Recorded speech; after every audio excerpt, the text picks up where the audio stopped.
Rising energy prices, supply disruptions, and localized wage pressures are driving broad-based inflation in developed countries and many emerging markets.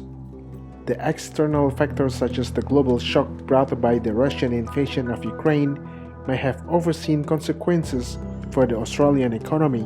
Even though we are actually major exporters of liquefied natural gas, because the incentive is for the exporters in Australia to take some of the gas out of the domestic market and send it overseas at incredible prices, like sometimes 10 times what they can sell it for in Australia. That's really what it has been. And that's still causing some real challenges in the Australian electricity market. The reason electricity prices are affected is because the balancing of supply and demand in the electricity system is done by the most expensive, the one that you don't want to use unless you have to, generator, and that's the one that's fired by natural gas. So as soon there's a big increase in the price of natural gas, that makes the electricity prices go up very quickly. The Reserve Bank of Australia warned the outlook for the global economy was not good, but the Australian Reserve Bank still have confidence Australia can avoid a recession. The exceptionally tight labor market in Australia and the level of savings in the economy can hopefully insulate Australia from any negative shocks that originate overseas. The risk of recession in major economies has now tipped from possible to probable, but Australia is likely to fare better than most countries over coming months.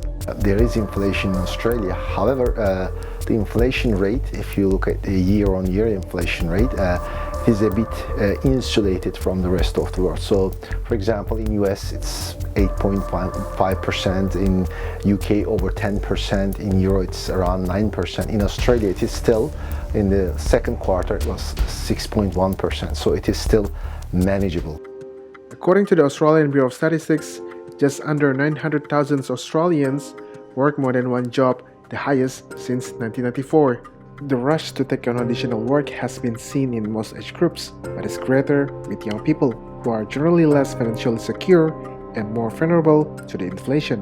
However, according to Bill Gahan, having a tight labor market where people can find more than one job if they want to, this is showing a healthy economic situation. As you mentioned, labor market is very tight, so that means it's relatively easier for people to find jobs. They are in high demand, and this also makes them to work and earn money, and this will also somehow insulate those households from negative effects of higher interest rates. So in other words, the risk of recession in Australia because of the interest rate hikes is quite low.